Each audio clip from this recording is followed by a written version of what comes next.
우리는 날마다 많은 사람들을 만나면서 살고 있습니다. 어떤 때는 좋은 사람을 만나기도 하고 어떤 때는 나쁜 사람을 만나기도 합니다. 어떤 사람은 만나가지고 유익이 되기도 하지만은 어떤 사람을 만났을 때 우리에게 유익이 되지 못하고 오히려 해가 될 때도 있습니다. 그래서 우리는 사람을 함부로 만나는 것이 참 어떻게 보면 두렵고 아주 조심스럽지 아니할 수가 없습니다. 우리가 그저 만나서 잠시 있다가 그저 헤어지면 끝나는 그런 관계는 괜찮지만은 계속해서 우리가 함께 지내려고 할 때는 그 사람이 도대체 어떤 사람인가 하는 것을 알기 위해서 그 사람의 과거를 살펴보려고 하는 그런 경우가 많이 있습니다. 어떤 부모에게서 태어났는지 훌륭한 부모님에게서 태어나서 교육을 잘 받고 큰 분인지 아니면 부모를 잘 못 만난 분인지 또 어렸을 때는 어떻게 성장을 했는지 반듯하게 잘 컸는지 아니면 어렸을 때 개구장이 노릇을 했는지 또 학교에 다닐 때는 어떠했는지 공부를 잘했는지 공부도 잘 안 하고 농땡이를 쳤는지 또 그동안 신앙생활을 어떻게 해왔는지 예수님을 언제 만났는지 못 만났는지 예수님을 영접한 사람인지 아직도 예수님을 영접하지 못한 사람인지 중생의 체험을 한 사람인지 중생의 체험을 아직도 못하고 있는 사람인지 등등 그 사람에 대해서 알고 싶어 하는 것이 많이 있습니다. 왜 사람의 과거를 알아보려고 하느냐? 사람은 누구나 과거의 영향을 받게 되기 때문에 그렇습니다. 과거의 영향을 받지 아니할 수 있는 사람은 아무도 없어요. 그리고 현재와 과거는 모두가 다 우리의 미래에 영향을 주게 됩니다. 지금까지 우리가 어떻게 살아왔느냐, 또 우리가 지금 어떻게 살고 있느냐, 이것이 미래에 영향을 주는 것입니다. 다시 말하면 오늘 무엇을 어떻게 심었느냐, 또 어떻게 심고 있느냐에 따라서 미래에 어떤 열매를 얼마나 어떻게 거두게 될 것인가를 예측할 수가 있습니다. 그 사람이 지금까지 어떻게 살았고 또 지금 어떻게 살고 있고 그 사람이 지금 살고 있는 그 모습 그걸 보면 그 사람의 미래를 대강 예측해 볼 수가 있어요. 특히 우리 젊은이들 잘 들으세요. 어렸을 때, 학생 때, 청년의 때 잘 보내야 돼요. 지금의 그 모습을 보면 이 사람이 큰 인물이 되려는지 그저 그런 인간이 되려는지 또 아무짝에 쓸모도 없는 인간이 되려는지 지금 살아가는 모습 그 사람의 평소의 생각 말하는 태도 그 사람의 그 모든 자세 그런 걸 보면 그 사람의 미래를 예측해 볼 수가 있어요. 때때로 돌연변이가 있습니다. 김익도 목사님과 같이 아주 깡패 중에도 고약한 깡패. 얼마나 사람들을 괴롭혔는지 몰라요. 너무너무 사람들을 괴롭히니까 그 동네 사람들이 아침마다 문 앞에서 빌고 나간대요. 오늘 그 김익도 그놈 안 만나게 해주세요. 이렇게 빌고 간대요. 얼마나 고약한 사람이지. 하여튼 김익도 만났다 하면 반드시 기분도 나쁘고 손해도 보고 잘못하면 얻어 터지고 빼앗기고 하니까 그 기믹도 안 만나게 해주세요. 그렇게 고약한 인간이 어느 날 선교사를 통해서 예수 믿게 되고 성령을 받아가지고 새 사람이 되었어요. 그냥 예수를 믿는 게 아니라 신학교에 가가지고 전도사가 됐어요. 주를 위해 살겠다. 그래서 동네 사람들에게 어느 날 부고장을 다 보냈어요. 기믹도 죽었다 하고 부고장을 보내니까 모두들 그 부고장을 보고 그놈 잘 죽었다. 모두가 다 야, 참 그놈 잘 죽었다. 시원하다. 그렇게 생각을 했어요. 그런데 죽었다고 하던 그 기믹도가 어느 날 옆구리에 성경을 끼고 나타났어.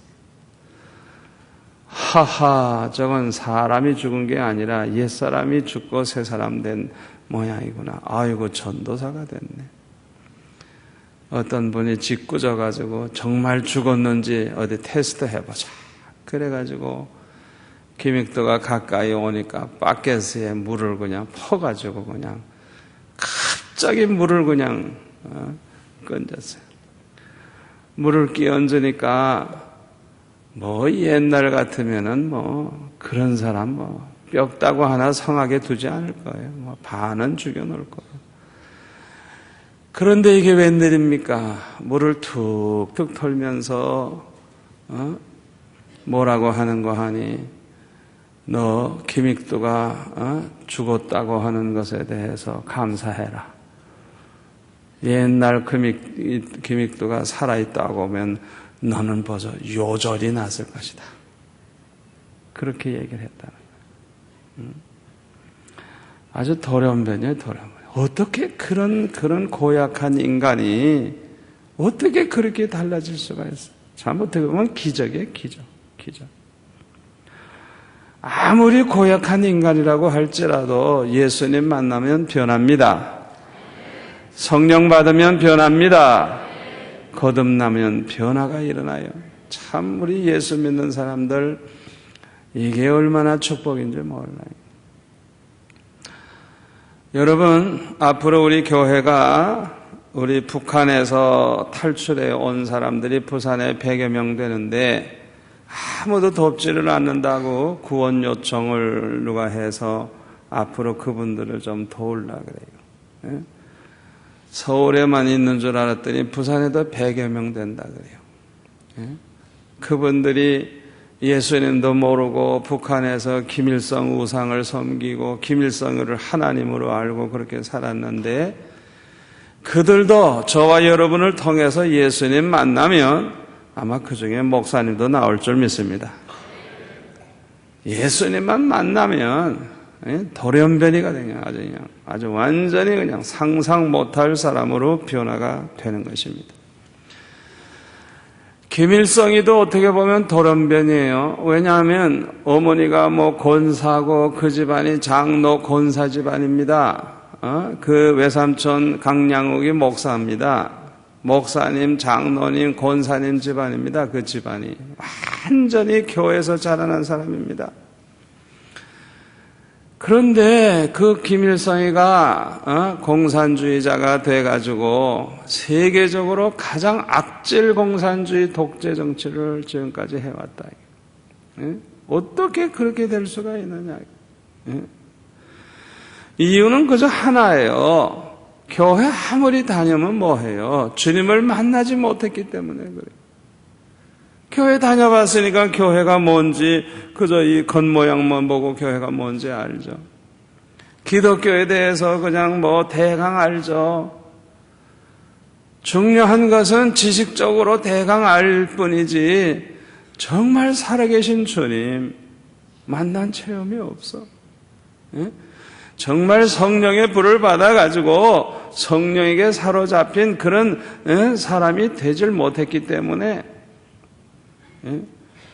어떻게 잘못된 길을 빠지다 보니까 공산주의자가 되고 저렇게 아주 우리 민족 역사에 가장 한창 많은 사람 비참하게 굶어 죽게 만들고 처참하게 죽고 이 민족이 50년 이상 갈라져서 고생하고 세상에 이렇게 악독한 인간이 어디 있겠어. 이 김일성이와 같은 사람은 돌연변이가 아니에요. 아무리 교회를 다니고 있다고 해도 아직 예수님을 영접하지 못한 사람, 아직 주님을 만나지 못한 사람은 그 안에 성령이 계시지 아니하기 때문에 얼마든지 타락할 수 있는 가능성이 있어요. 가능성이 있어요. 아차 하면 잘못되면 친구를 잘못 만난다든지 잘못된 곳에 갔다가 유혹을 받는다든지 하면 언제든지 타락할 가능성이 있는 것입니다.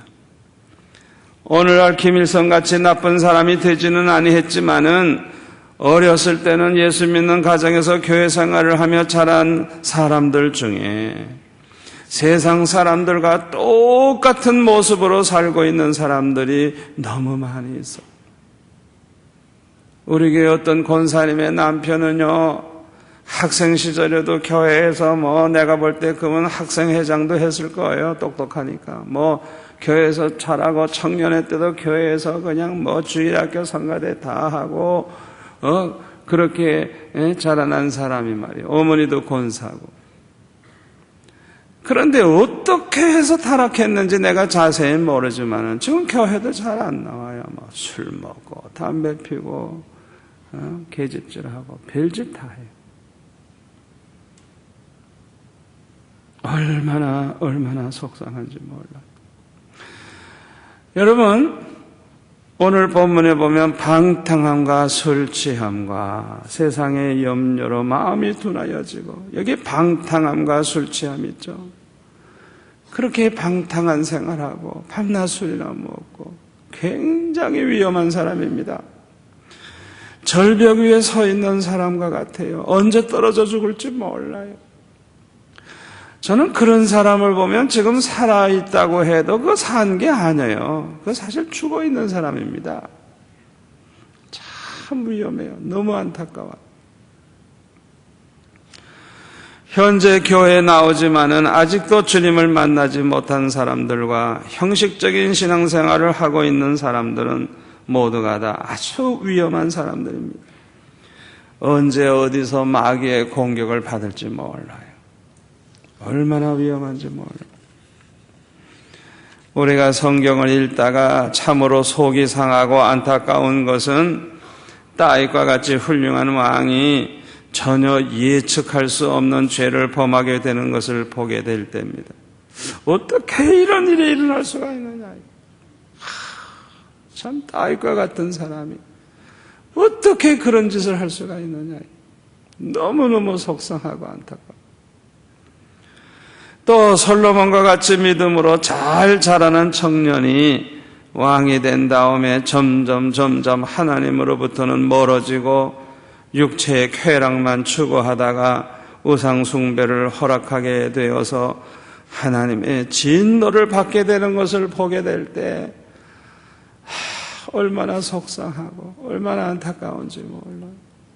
왜 그렇게 돼야 되냐 이가 왜? 솔로몬과 같이 축복 많이 받은 사람이 왜 그렇게 되느냐 이게.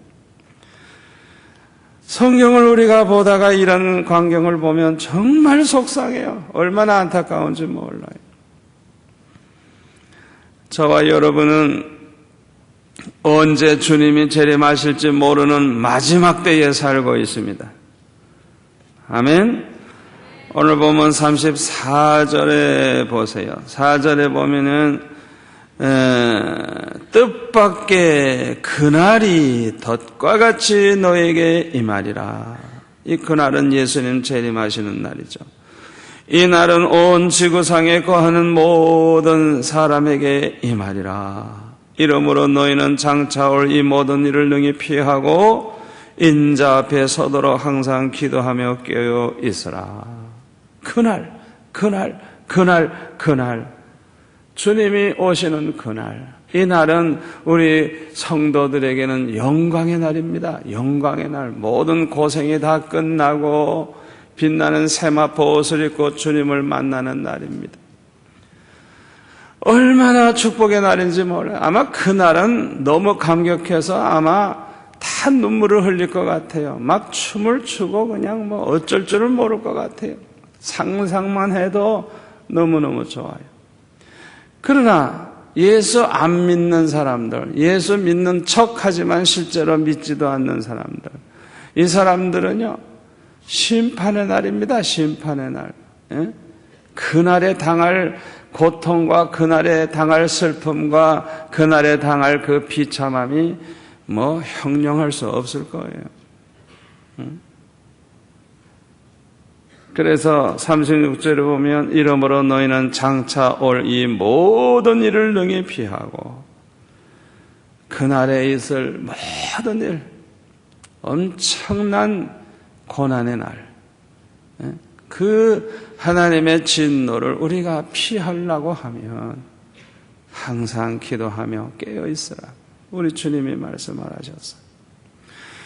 그날이 오면 주님을 만나지 못한 사람, 거듭나지 못한 사람, 회개하지 아니한 사람, 방탕함과 술 취함에 빠져있는 사람, 이런 사람들은 갑자기 주님이 오실 때에 아마 울며 가슴치며 통곡하며 일을 갈 거예요. 성경 말씀 그대로. 얼마나 속상하겠어요. 자기네들이 생각을 잘못함으로 모서 잘못된 삶을 살고 있다가 주님이 오셨으니 얼마나 원통하겠어요. 교회 그동안 다닌 것도 헛수고고, 그동안 헌금한 것도 헛수고고, 교회에서 봉사한 것도 헛수고고, 얼마나 억울하겠어요. 그때는 이런 사람들은 그냥 막 이를 악물고 거품을 불고 아마 몸부림칠 거예요. 왜? 자기네들은 주님을 맞이하지 못하고 심판받게 되니까 얼마나 괴로울 거예요. 사람들을 보면 네 종류로 나눌 수가 있습니다. 첫째는 처음부터 끝까지 좋은 사람. 이거 참 훌륭한 사람이죠. 처음부터 끝까지 다 좋아. 이런 사람은 많지는 않지만 참 훌륭한 분이에요. 또 처음부터 끝까지 나쁜 사람. 이거 진짜 나쁜 사람이죠. 지조를 지키면서 나쁜 짓을 해. 아주 나쁜 사람. 세 번째로는 처음에는 좋았는데 나중에 나빠지는 사람. 예를 들면 솔로몬과 같이 처음에는 신앙이 좋았는데 점점 타락하다가 나중에는 아주 그냥 우상 숭배하고 죄를 많이 범해서 하나님의 진노를 받는 사람. 네 번째로는 처음에는 안 좋았는데 나중에 가서 김익두 목사처럼 나중에 가서 좋아지는 사람. 이런 사람이 있어요. 이 네 종류의 사람 가운데 제일 안타까운 사람이 누굴까요? 처음에는 잘 나갔는데, 처음에는 하나님도 잘 섬겼는데, 하여튼 무슨 일이 있는지 모르지만은 중간에 낙심이 되고 타락하고 그래가지고 교회도 안 나오고 예수도 안 믿고 그러다가 하나님의 진노 받는 사람. 참 안타까워요. 안타까워요. 그러면 솔로몬이 왜 처음에는 좋았으나 나중에는 안 좋게 될 수밖에 없었느냐? 그 이유가 뭘까? 첫째는 기도 생활을 등한히 했기 때문일 것입니다. 우리가 솔로몬과 같이 되지 아니하려고 하면 오늘 보면 36절 말씀대로 항상 기도하며 깨어 있어야 합니다. 저와 여러분도 솔로몬과 같이 될 가능성이 얼마든지 있어요. 얼마든지. 솔로몬처럼 중간에 가서 그냥 타락하는 그런 사람이 되지 않기 위해서는 항상 기도하며 깨어 있어야 하는 것입니다. 가장 좋은 것은 다니엘과 같이 기도 생활을 늘 하는 거예요. 다니엘처럼.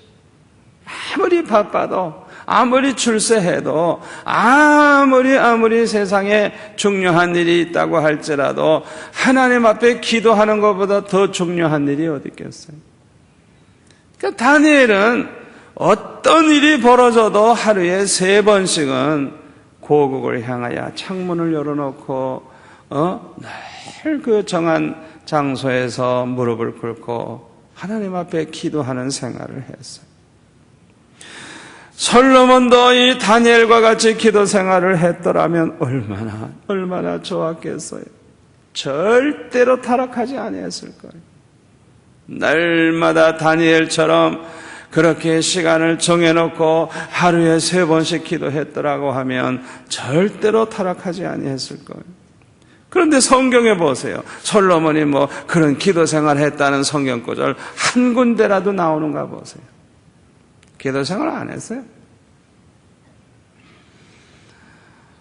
제가요, 그 중고등학교 6년 동안 하루에 3번씩 교회 가서 기도해 보니까요, 참 유익한 점이 많아요.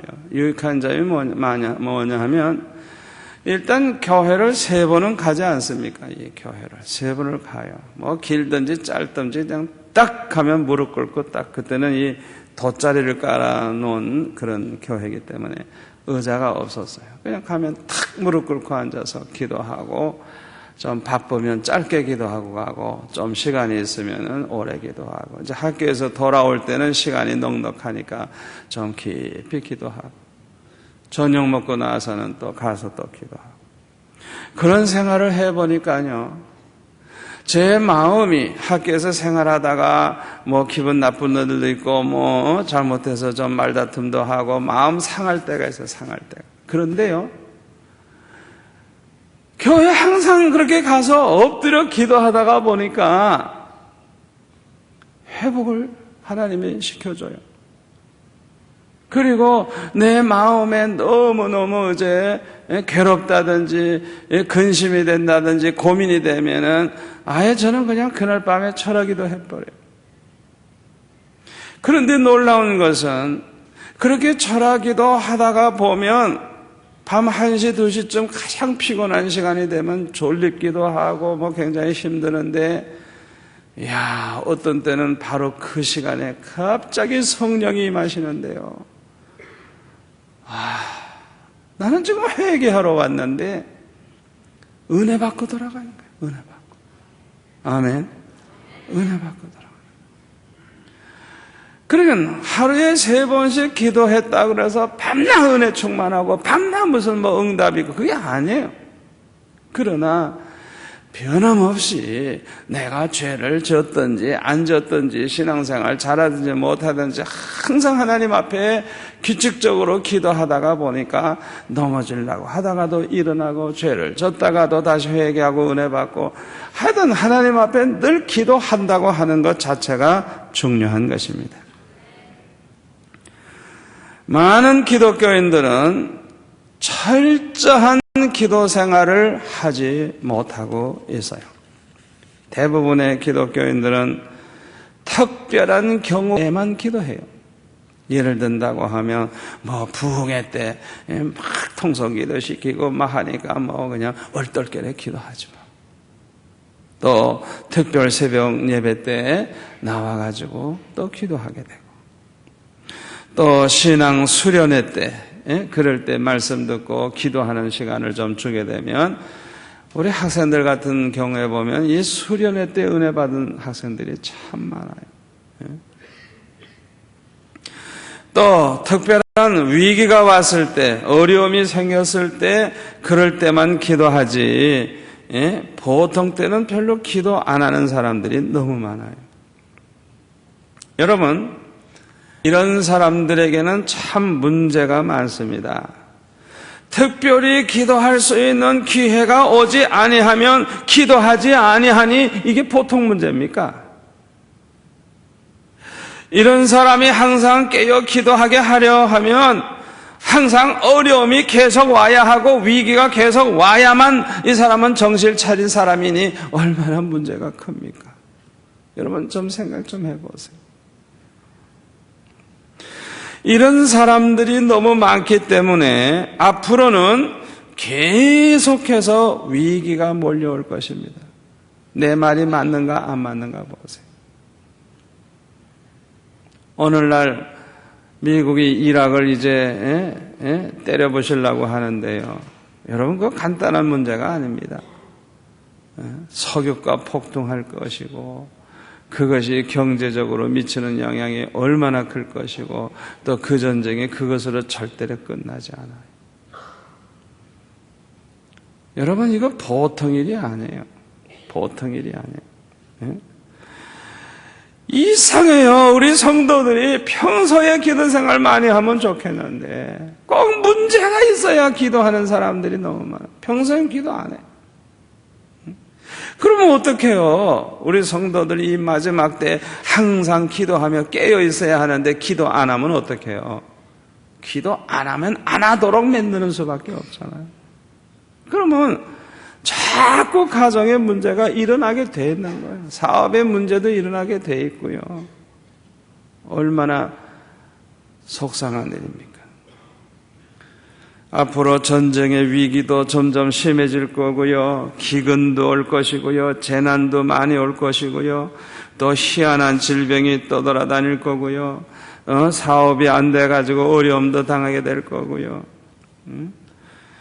하여튼 기도 생활 안 하는 사람을 위해서 할 수 없이 이렇게 환난 풍파를 많이 당하게 할 수밖에 없는 거예요. 왜? 깨어 있어야 되니까. 주님 오실 날이 가까웠는데 깨어 있어야 되니까 그렇게 하지 않으면 안 된단 말이에요. 주님이 언제 오셔도 기쁨으로 맞이할 수 있는 사람이 되려면 평소에는 다니엘처럼 기도 생활을 하고 또 위기가 왔을 때는 에스더처럼 아예 죽으면 죽으리라 각오를 하고 금식하며 간절히 기도함으로써 해결하는 것. 이것이 우리에게 꼭 필요한 줄 압니다. 우리가 평소에 습관적으로 기도의 시간만 채우려고 해서는 안 됩니다. 항상 은혜 받도록 기도해야 하고 항상 은혜 가운데 기도해야 합니다. 잘 들으세요. 기도에는 항상 뭐가 있어야 되냐? 은혜가 있어야 되는 거예요. 아멘. 항상 우리가 기도 생활을 은혜 받도록 기도해야 되고 은혜 가운데 기도 생활을 해야 승리할 수 있고 신앙생활에 성공할 수가 있는 것입니다. 은혜가 없는 기도 생활은 형식적인 기도 생활이 되기가 쉽습니다. 잘 들으세요. 기도 생활을 특별히 많이 한다는 사람들 잘 들으세요. 내가 하루에 2시간 하냐, 3시간 하냐, 5시간 하냐, 그게 중요한 게 아니에요. 내가 하루에 몇 번씩 기도하느냐, 그게 중요한 게 아니에요. 내가 그 기도 생활을 통해서 얼마나 은혜를 받고 있느냐, 또 내가 얼마나 은혜 가운데 기도 생활을 하고 있느냐, 이게 중요한 거예요. 잘 들으세요. 굉장히 이게 중요합니다. 은혜가 넘치는 기도 생활에는 언제나 기도하는 가운데 많은 깨달음을 얻습니다. 어떤 때는 죄를 깨닫고 회개하게 되고 어떤 때는 자신의 교만을 깨닫게 되고 그 깨닫는 순간에 어떤 때는 꼭 그냥 주님이 꼭 그냥 말씀해 주는 것처럼 그냥 퍼뜩 그냥 어느 순간에 그냥 퍼뜩 깨닫게 되고요. 어떤 때는요, 기도하다가 그냥 반짝하듯이 그냥 한순간에 깨닫는데 그 깨달은 걸 설명하려면 1시간 걸릴 정도로 엄청난 것을 깨달을 때가 있어요. 한순간에 그냥 깨닫는 그것이 그냥 우리의 삶을 변화시키고 완전히 딴 사람 만들고 그러니까 우리가 기도하다가 그런 체험을 얼마나 하느냐가 중요한 거예요. 내가 기도하다가 얼마나 은혜를 받았느냐, 또 은혜 가운데 얼마나 기도하느냐, 그것은 내가 기도하는 가운데 얼마나 깨달음을 얻고 있느냐가 중요합니다. 저는 기도하다가 보면요, 전지전능하신 하나님, 완전하신 하나님, 생명의 근원 되신 하나님, 이 세상 모든 생명체는 다 하나님이 주신 그 생명으로 살고 있어요. 그래서 저는 아버지, 오늘도 아버지가 내게 주시는 생명으로 내가 삽니다. 그냥 그 생명의 근원 되신 하나님을 찬양하고 기도할 때 얼마나 감사한지. 우리 하나님은 완전하신 하나님, 실수도 없고 실패도 없는 하나님. 아멘. 그래서 저는 기도할 때 그냥 그 하나님에 대해서 생각을 하다 보면 그냥 너무너무 좋으신 하나님을 그냥 깨닫고 감사하고 기뻐하고 찬양할 때가 있어요. 너무너무 좋아요. 기도하다가 하나님의 사랑을 깨닫게 될 때는요, 얼마나 행복하고 얼마나 좋은지.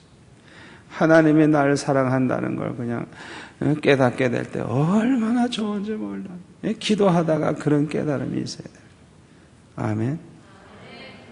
기도하다가 주님을 위해 살고자 하는 마음이 막 생기고 그냥 주님을 위해서 할 일이 막 떠오르고 깨달아지고 그래가지고 참 기도한 다음에는 그냥 그 영감을 받아가지고 감동을 받아가지고 주님 기쁘시게 하는 삶을 살게 되고, 이게 소위 은혜 가운데 기도하는 사람의 모습이에요. 아멘. 그리고 중요한 것은 내가 기도 생활을 안 할 때와 기도 생활을 할 때 얼마나 달라졌느냐, 내가 얼마나 변화가 일어났느냐, 내 성품의 변화가 얼마나 일어났느냐, 그거 굉장히 중요해요. 은혜 가운데 기도 생활하는 사람은요, 그 기도 생활을 통해서 사람이 점점 변화가 일어나가지고 얼마나 은혜로운 사람이 되는지 몰라요. 아멘.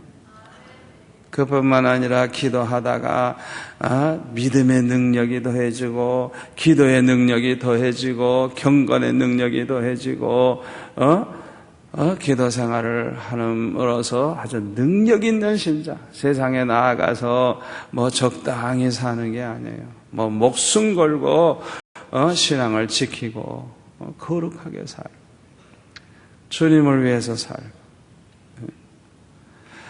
그래서 이렇게 은혜가 넘치는 기도 생활을 하는 사람에게는 신앙생활에 기쁨이 있고요, 열매가 너무너무 좋고 열매가 많고요, 간증거리가 참 많아요.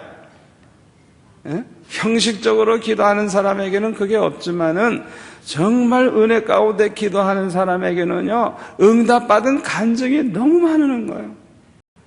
기도하다가 깨달은 거, 기도하다가 역사가 일어난 거, 기도하다가 막 변화가 일어난 거, 기도하다가 막 암덩어리지가 떨어져 나가는 거, 기도하다가 마귀가 그냥 항복하고 도망가는 거, 그냥 여러 가지 체험을 많이 하게 되기 때문에 이 은혜 가운데 기도하는 사람들에게는 얼마나 간증거리가 많은지 몰라요.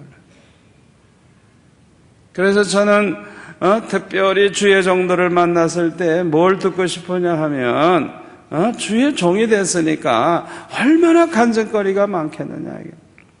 주님을 만난 체험도 있을 거고, 기도하다가 성령의 불 받은 체험도 있을 것이고, 주님의 음성을 들은 체험도 있을 것이고, 얼마나 간증거리가 많을고. 그래서 저는 그런 기대를 가지고 물어봐요. 그런데 대부분이 겸손해서 간증거리가 없어요. 너무 겸손해. 많은데도 안 하나 봐. 그래, 기도 생활을 은혜 가운데 하지 않기 때문에 그런 거예요. 아멘. 따라서 합시다. 기도 생활에 성공해야 신앙생활에 성공한다. 아멘. 솔로몬이 처음에는 좋았지만은 왜 나중에는 타락했느냐? 그 원인이 뭐냐? 기도 생활을 등한히 했기 때문에. 기도 생활이 얼마나 중요한데, 기도 생활을 게을리하고 기도 생활 안 하면 다 죽게 돼 있어요. 저는요, 너무 피곤하고 넘어져 뭐 일이 생기면은 어떻게 하다가 기도를 못할 때 있어요. 뭐 핑계야 얼마든지 될 수 있죠.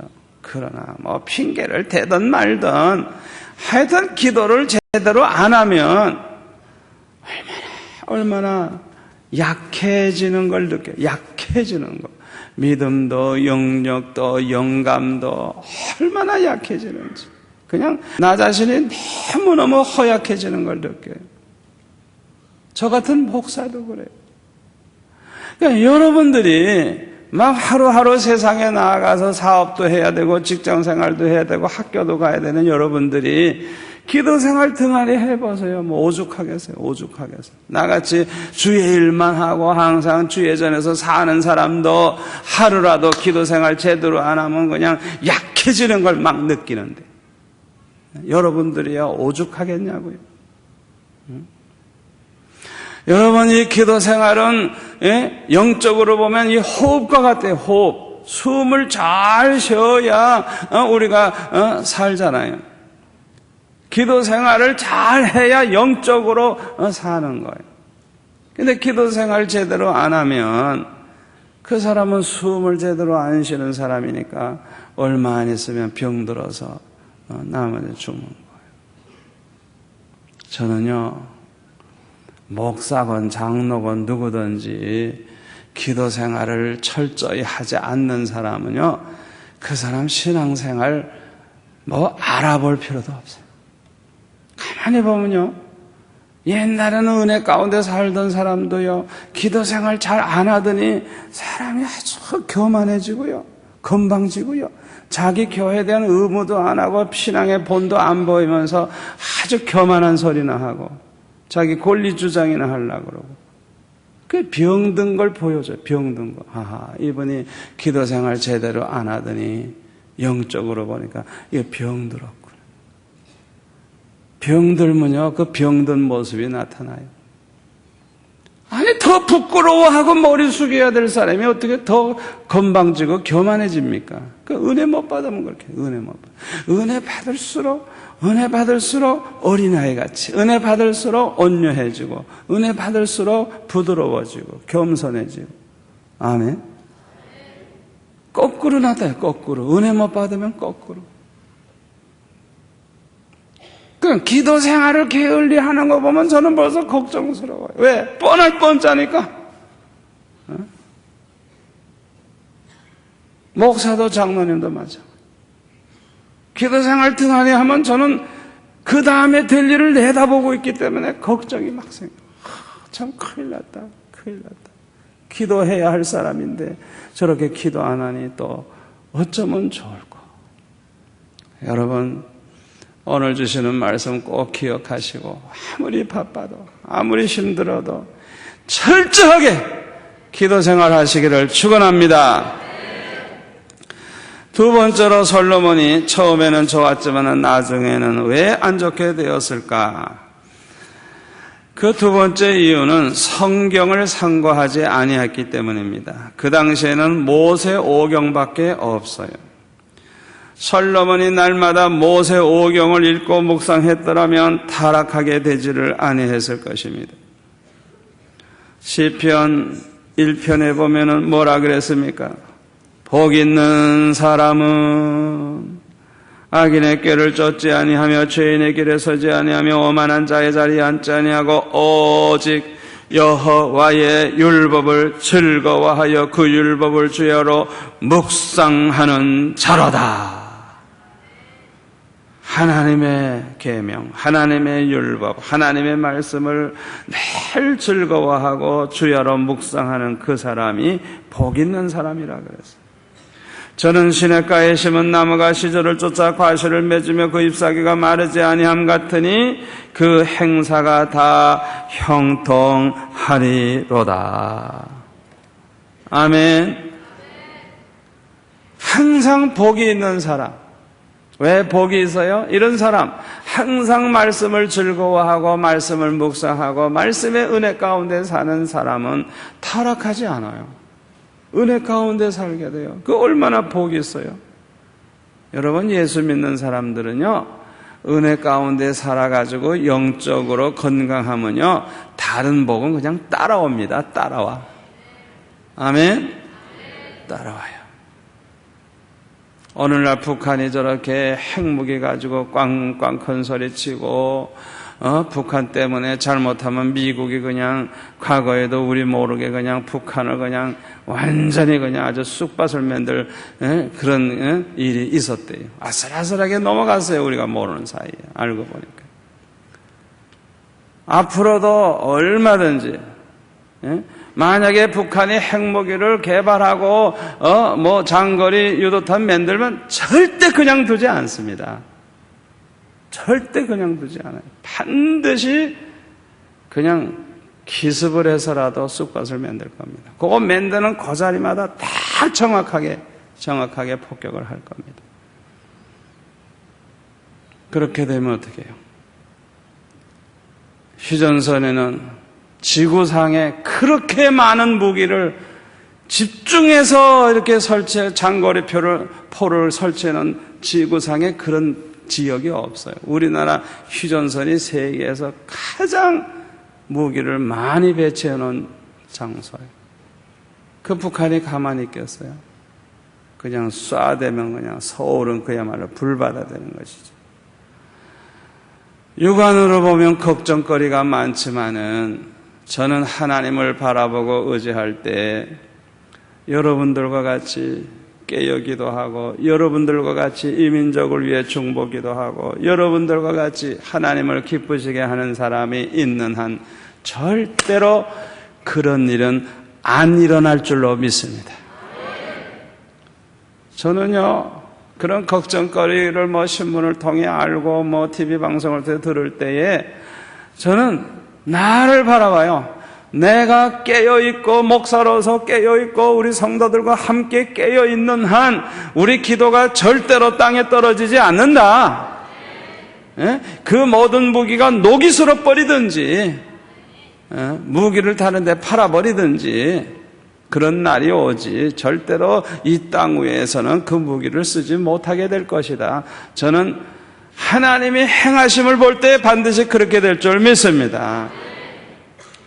안 믿는 사람들이 죄 가운데 사는 건 당연합니다. 뭐 하나님 모르는 사람들이 별별 짓 다 하는 건 그건 당연합니다. 하나님 모르니까. 하나님은 그 사람들 보고 하나님은 문제 삼지 않아요. 왜? 그들은 다 심판받을 대상이니까.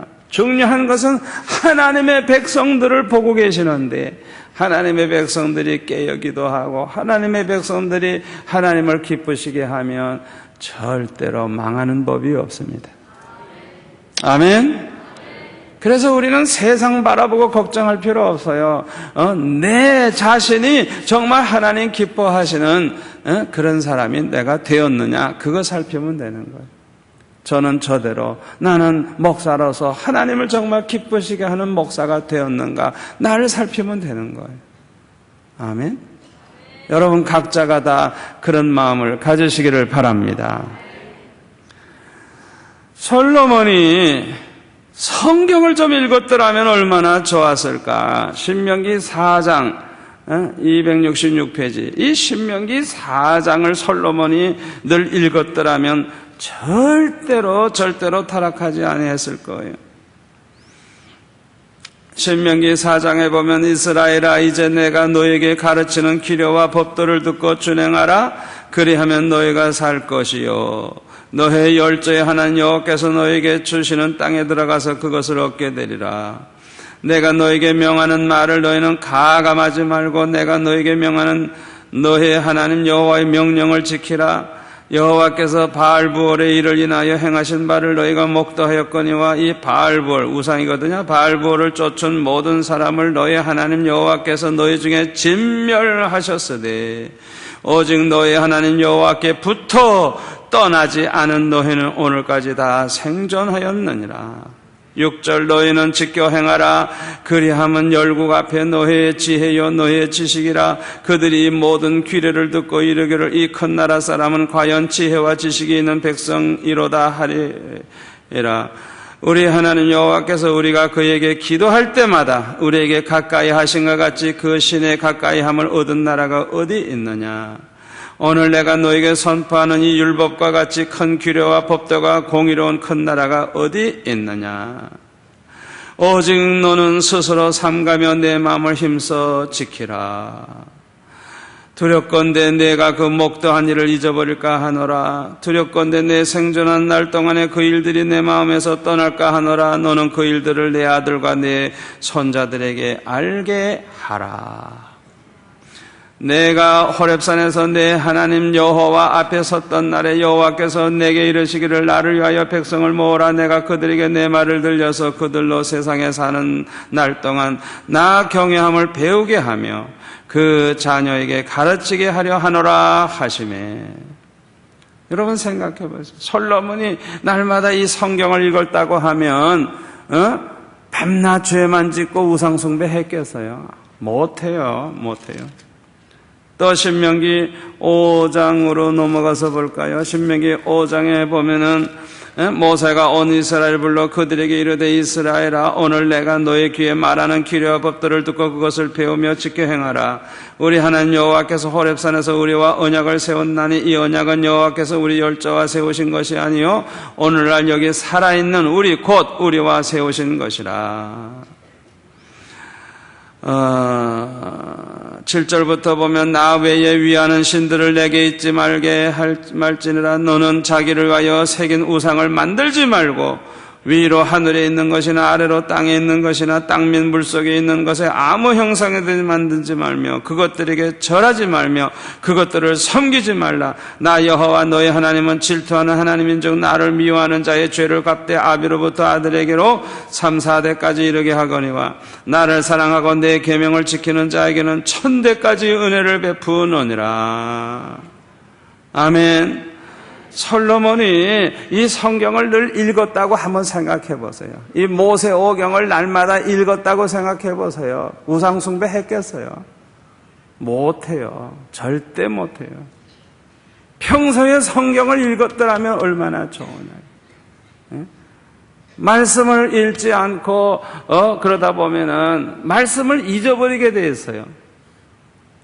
그러다 보면은 하나님을 잊어버려요. 또 신명기 7장 보면 얼마나 좋은 말씀이 있는지 몰라요. 신명기 7장에 보면요 3절 그들과 혼인하지 말지니 내 딸을 그 아들에게 주지 말 것이요 그 딸로 내 며느리를 삼지 말 것은 그가 내 아들을 유혹하여 그로 여호와를 떠나고 다른 신들을 섬기게 하므로 여호와께서 너에게 진노하사 갑자기 너희를 멸하실 것임이라. 오직 너희가 그들에게 행할 것은 이러하니 그들의 단을 헐며 주상을 깨트리며 아세라 목상을 찍으며 조각한 우상들을 불사를 것이라. 그런데 솔로몬은 에그 왕, 그 에그 왕의 딸을 데리고 오고 그 다음에 모압 여자, 암몬 여자 할 것 없이 그냥 이방 여자를 한 1000명이나 데리고 살았어. 하여튼 이 솔로몬은 미쳐도 보통 미친 사람이 아니에요. 그게 정상입니까? 아무리 자기가 왕이라도 그래 여자를 1000명이나 데리고 사는 그런 어리석은 사람이 어디 있어요? 성경 말씀을 읽었더라면 그 짓을 했겠느냐고요? 못하죠. 못하지. 여기 반드시 멸하게 됐다고 약속을 했는데 이 말씀을 보면서도 어떻게 이런 짓을 하겠어요?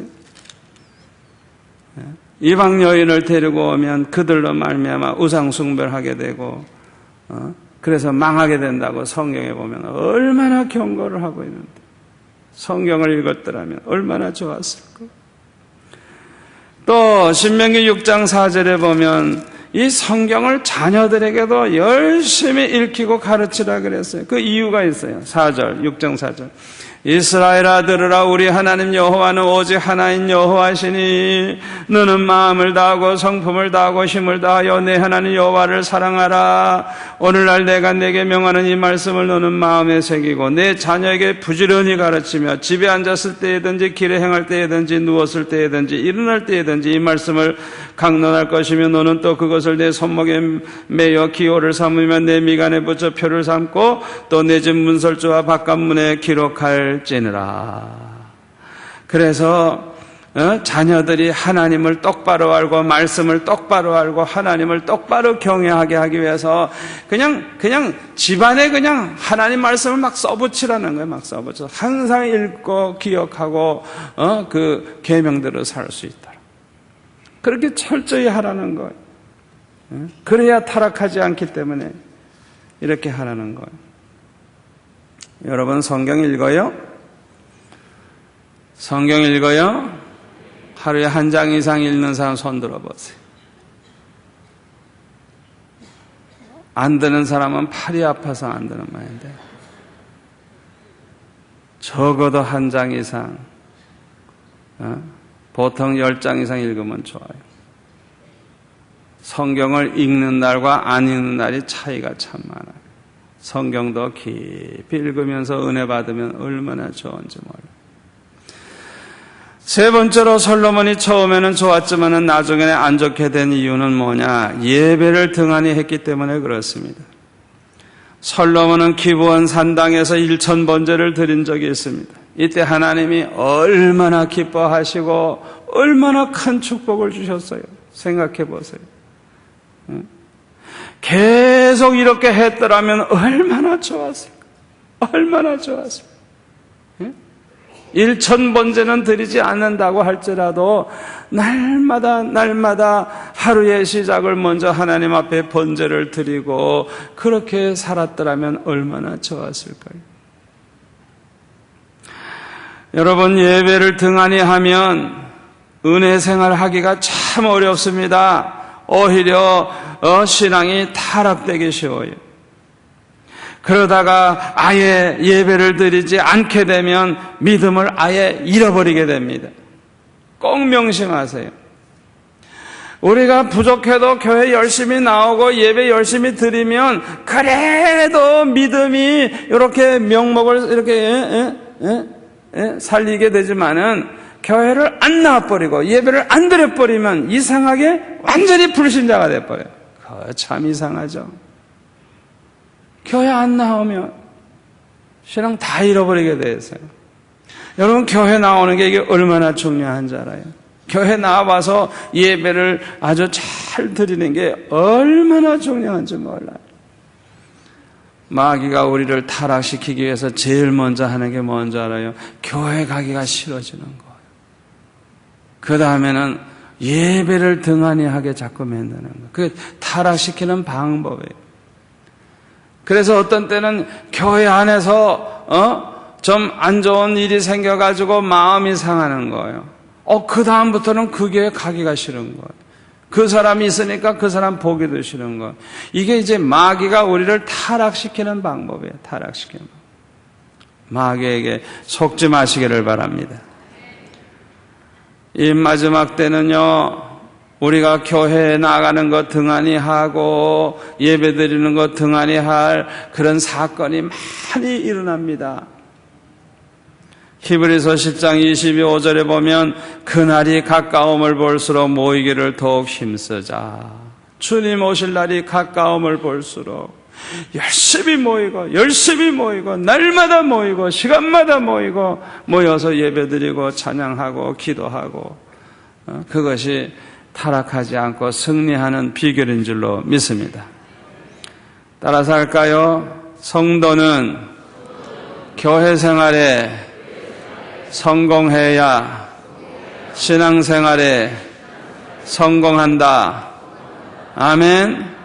우리 예수 믿는 사람들은 교회 생활에 성공을 해야 돼요. 교회 나오는 게 즐겁고 예배 시간이 즐겁고 교회에서 봉사하는 게 즐겁고 성도의 교제가 즐겁고 그래가지고 교회 안에서도 정말 인정받고 존경받고 또 자손들까지 그 교회에 다 기둥들이 되고 이게 이제 교회 생활 성공하는 거예요. 그런데 교회 가면 밤낮 싸움질만 하고 은혜는 못 받고 점점 더 교만해지고 고약해지고 교회를 다니긴 하지만은 밤낮 골치가 아픈 사람이 있어요. 골치가 아픈 사람. 아마 오늘 이 밤에 그 골치 아파서 여기 나온 분들도 있을 거예요. 그런 교회가 얼마나 많은지 몰라요. 여러분, 그렇게 골치 아픈 교회 생활 계속 하다가 주님 만나보세요. 어떤 꼴이 되겠나 하면 생각 잘 해보시기 바랍니다. 교회 생활 그렇게 하면 안 되는 거예요. 교회 생활은 기쁘고 즐거워야 돼요. 아멘? 여러분, 이 교회가 뭔 줄 압니까? 교회라고 하는 것은 천국에 갈 사람들이 천국에 갈 때까지 교회에 모여서 천국 생활을 훈련하는 것이, 그게 교회예요, 교회. 여러분들은 천국 갈 사람들입니다. 천국 갈 사람들이 모여가지고 천국 생활을 훈련하는 곳이 교회예요. 그러니까 교회 생활을 잘 하는 사람들이 모인 교회는 꼭 천국에 온 것 같아요. 천국에. 그러나 신앙생활을 제대로 못하는 사람들이 모인 교회는 천국과 같은 게 아니라 꼭 지옥 사촌 같아요. 그냥 모이기만 하면 싸우고, 모이기만 하면 수군수군하고, 서로 미워하고, 그냥 이간질이나 하고 상처나 주고 그냥. 아니, 교회 생활하는 재미가 뭔지도 몰라 도대체. 교회 생활을 어떻게 해야 되는지도 몰라. 오늘날 그런 교회가 너무 많아요. 너무 많아요. 얼마나 속상한지 몰라. 여러분, 교회 나오면 하나님께 참 정성껏 예배드리고 은혜 받고 그냥 마음의 천국이 이루어지고 기쁨이 넘치는 가운데 돌아가야 됩니다. 그거보다 더 중요한 게 없어요. 교회에서 내가 어느 직분을 갖느냐가 문제가 아니에요. 직분이 문제가 아니에요. 아멘. 교회 생활에 성공하시기를 바랍니다. 마지막 네 번째로 솔로몬이 처음에는 좋았으나 나중에는 타락하게 된 이유가 뭐냐? 하나님을 위한 비전, 하나님을 위한 꿈, 하나님을 위한 계획, 하나님을 위한 소원이 없이 살았기 때문입니다. 그러니까요, 자기의 모든 삶의 목표는 다 이루어졌거든요. 그러니까 이제 할 일은 뭐예요? 그저 먹고 마시고 놀고 엔조이, 그거밖에 없는 거예요. 더 이상 자기가 이 목표가 없는 거예요, 솔로몬이. 예? 여러분, 삶의 그 목적은 고린도전서 10장 31절에 보면 그런즉 너희가 먹든지 마시든지 무엇을 하든지 다 하나님의 영광을 위해 하라. 삶의 목적은 하나님의 영광을 위하여. 뭘 먹어도 하나님의 영광을 위하여, 무엇을 하든지 하나님의 영광을 위하여. 항상 우리가 그렇게 살아야 돼요. 우리의 삶의 목적, 하나님의 영광을 위하여. 뭘 하든지 하나님의 영광을 위해서 하는 이런 자세를 우리가 가져야 되는 거예요. 로마서 14장 8절 우리가 살아도 주를 위하여 살고 죽어도 주를 위하여 죽나니 그러므로 사나 죽으나 우리가 주의 것이로다. 사는 목적이 뭐냐? 주님을 위해서. 죽어도 주를 위해서 죽고 오직 주님을 위해서, 주님의 영광을 위해서. 이게 우리의 삶의 목적이요, 목표예요. 여러분, 왜 삽니까? 왜 살아요? 먹고 살기 위해 살아요? 여러분은 인생의 목표가 뭡니까? 인생의 목적이 뭡니까? 여러분 생각해요. 왜 살아요? 뭐하러 살아요? 이 고생 많고 죄 많은 세상 왜 살아요? 왜 사는가 한번 생각해 보세요.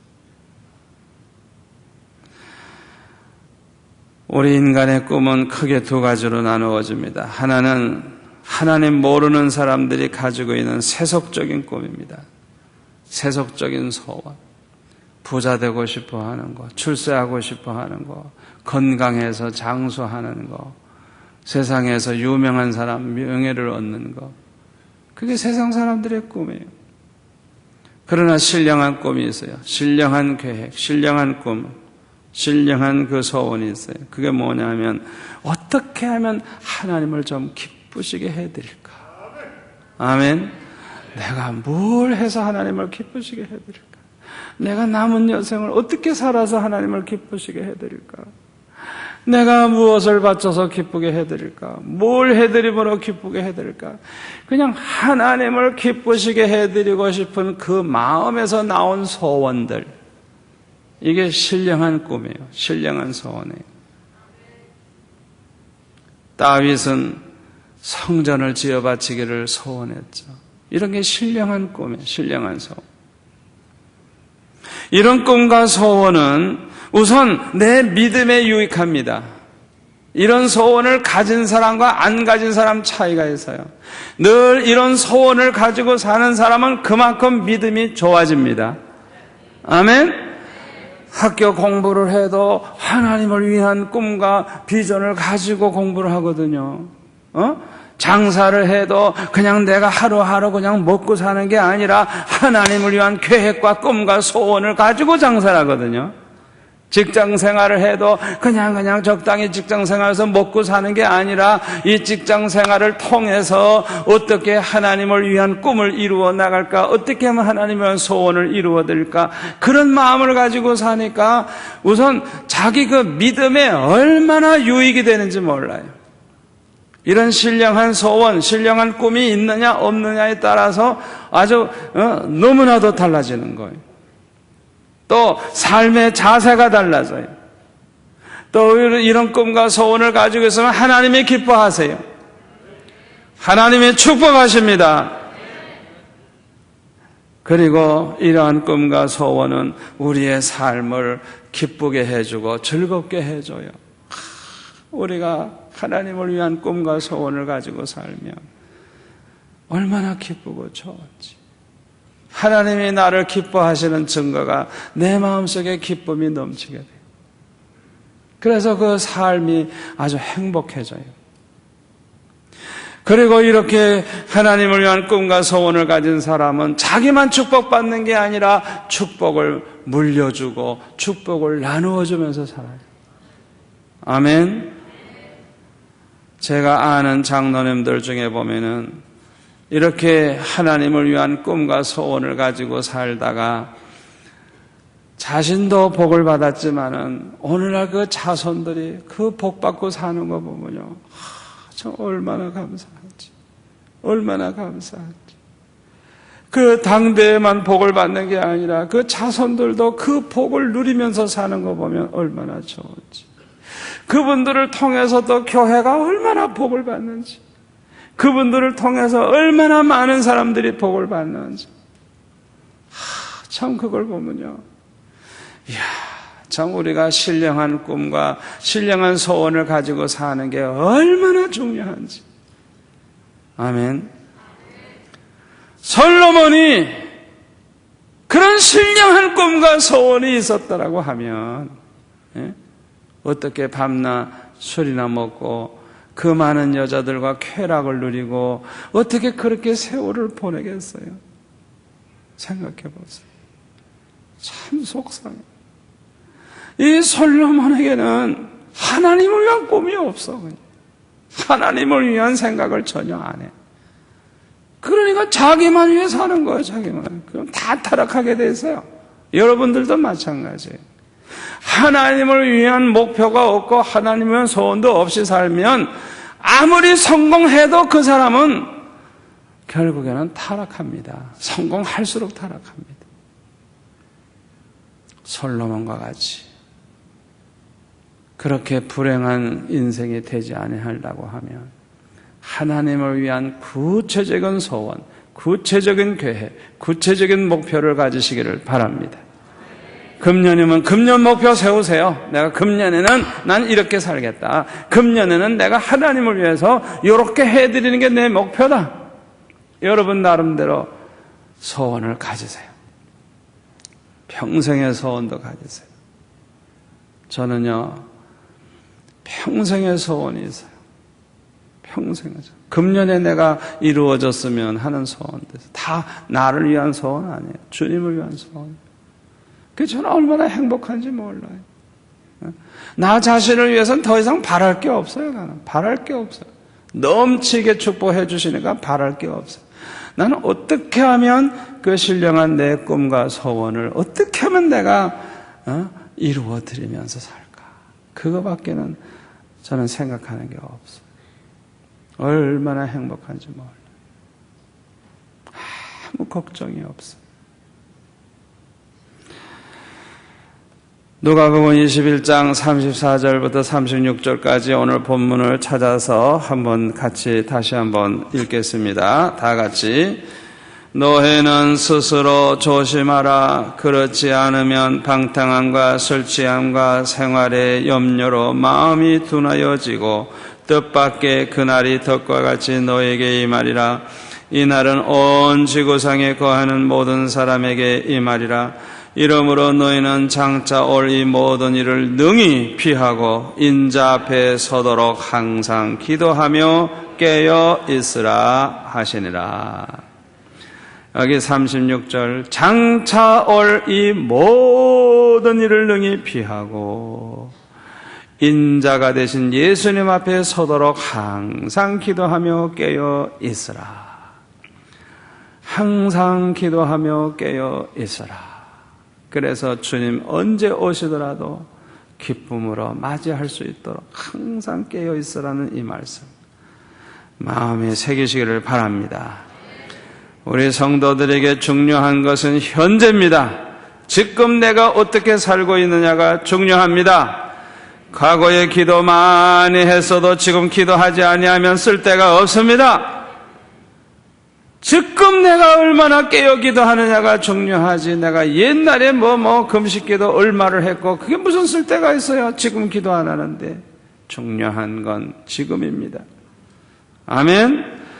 과거에 성경을 많이 읽었어도 지금 성경을 읽지 않는다고 하면 아무 쓸데가 없어요. 중요한 것은 현재 지금 내가 어떻게 살고 있느냐가 중요한 거예요. 과거에 교회 출석을 잘하고 예배를 잘 드렸어도 지금 교회 출석을 잘 안 하고 예배를 잘 안 드린다고 하면 과거에 아무리 잘했으면 뭐해요? 아무 쓸데가 없어요. 과거에 하나님을 위해 충성 봉사했어도 지금은 자신만을 위해 살고 하나님을 위한 꿈과 소원이 없다고 하면 그게 무슨 쓸데가 있어요? 과거 가지고 아무리 떠들어도 쓸데가 없어요. 중요한 건 지금이 중요한 거예요. 지금이 중요한 거예요. 오늘 밤이라도 주님 오신다고 하면 내가 어떤 모습으로 주님 앞에 설 수 있을까요? 지금이 중요한 거예요. 지금. 여러분, 오늘 주신 말씀을 여러분이 마음에 새기고 살면 절대로 솔로몬과 같이 되지 아니할 줄 믿습니다. 얼마나 중요한지 몰라요. 우리가 너무너무 잘 아는 말씀이지만은 이게 얼마나 중요한지 몰라요. 우리 이 말씀 부여잡고 기도합시다. 아버지, 오늘 주신 말씀 평생 마음에 새기고 이대로 살게 해주세요. 우리 주여 한 번만 외치고 우리 한 2, 3분 동안 기도하겠습니다. 주여! 아버지 하나님 감사합니다. 오늘 밤에도 이렇게 많은 성도들 나오게 하시고 하나님의 말씀으로 은혜 받게 하시고 깨어 기도하게 하여 주시오니 감사합니다. 오늘 이 밤 이 자리에 나온 성도들 한 분 한 분 다 주님께서 오늘 주신 말씀이 축복이 되게 하여 주옵소서. 이 말씀이 살아있게 하여 주옵소서. 이 말씀 잊어버리지 않게 하여 주옵소서. 그래서 항상 깨어 기도하게 하시고 항상 말씀을 상고하게 하시고 아버지 하나님이여 항상 예배드리는 일을 소중하게 알고 하나님 앞에 아버지 하나님이여 은혜로운 예배 하나님께 영광 돌리는 예배를 드리게 하여 주시오며 아버지 항상 하나님을 위한 꿈과 소원을 가지고 하나님을 위한 비전을 가지고 살아가게 하여 주시어서 아버지 하나님이여 절대로 타락하거나 절대로 뒤로 물러가지 않게 하여 주옵소서. 날마다 앞만 바라보고 달려가게 하시고 날마다 더욱더 아름다운 모습으로 승리하는 저희들 되게 하여 주옵소서. 오 주여 간구합니다. 성령이여 저희들을 도와주옵소서. 이 말씀을 마음에 새기고 이 말씀대로 살아갈 수 있도록 도와주옵소서. 아버지 오늘 이 밤에 주여 이 자리에 난 모든 성도들을 기름 부어 주옵소서. 예수님의 이름으로 기도하옵나이다. 아멘. 아버지 하나님 감사합니다. 오늘 밤에 우리에게 큰 은혜 주시니 감사합니다. 이 말씀을 듣고 잊어버리지 않게 하시고 이 말씀을 마음에 새기고 이 말씀대로 행하게 하여 주시어서 아버지 하나님이여 이 마지막 때에 날마다 성공적인 신앙생활하게 도와주옵소서. 언제 주님 오시더라도 염려할 것 없이 자랑스러운 모습으로 주 앞에 설 수 있게 하여 주옵소서. 아버지 간구합니다. 성령의 도우심이 필요합니다. 성령께서 이 말씀을 기억나게 하여 주옵시고 이 말씀대로 살 수 있도록 도와 주옵소서. 오늘 이 밤에 아버지 하나님 앞에 감사하는 마음으로 예물을 드리고자 합니다. 아버지 중심으로 기쁨으로 드리게 하시고 형식적으로 드리지 않게 하여 주옵소서. 아버지 하나님 참 드리고 싶지만 없어서 못 드린 분들 위로해 주시고 그분들에게도 믿음 주시고 물질의 복을 주셔서 항상 하나님 앞에 기쁨으로 드리고 나누게 하여 주옵소서. 특별 헌금 드리신 분들이 많이 있습니다.